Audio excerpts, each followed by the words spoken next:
আসসালামু আলাইকুম এভরিওয়ান, সবাই কেমন আছেন? আজকে আপনাদেরকে দেখাবো চিংড়ি মাছ দিয়ে আড়ি কচু রান্নার রেসিপি। এই যে আড়ি কচুর গাছটা দেখতে পাচ্ছেন, কিছুদিন আগে আমার শাশুড়ি আম্মা এখানে একটা আড়ি কচুর চারা গাছ রোপণ করেছিলেন। তো হঠাৎ করে দেখতে পেলাম আড়ি কচুর গাছটা অনেক বড় হয়ে গিয়েছে, আর গতকাল বাজার থেকে চিংড়ি মাছও আনা হয়েছে। তাই ভাবলাম আড়ি কচুর গাছটা কেটে চিংড়ি মাছ দিয়ে রান্না করে এই রেসিপিটা আপনাদেরকে শেয়ার করি। এখন আড়ি কচুর খোসাগুলো ভালো করে পরিষ্কার করে পাতা সহ কুচি কুচি করে কেটে নেব।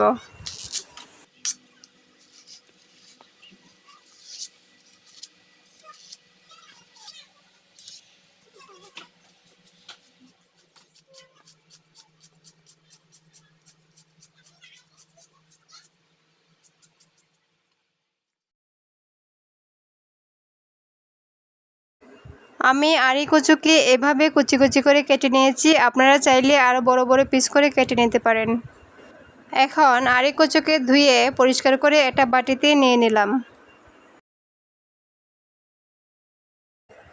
এখন একটা প্যানে দিয়ে দিলাম 4 টেবিল চামচ পরিমাণ সয়াবিন তেল, দিয়ে দিব 1 টেবিল চামচ পরিমাণ গ্রেট করা রসুন। রসুনকে হালকা ভেজে দিয়ে দিব 2 টেবিল চামচ পরিমাণ গ্রেট করা পেঁয়াজ।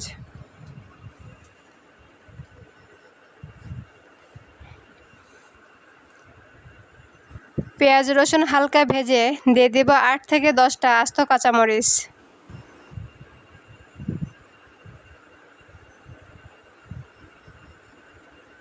এখন দিয়ে দিব চিংড়ি মাছ।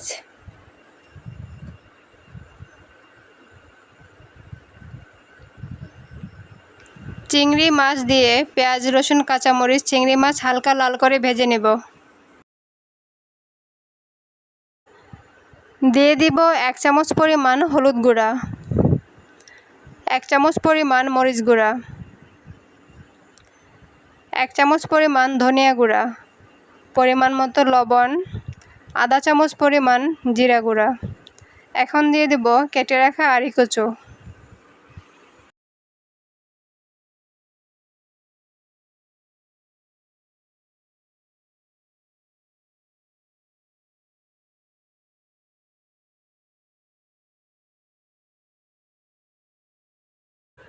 এখন আড়ি কচুর সাথে মশলাগুলো ভালো করে মিশিয়ে একটা ঢাকনা দিয়ে ঢেকে দেব।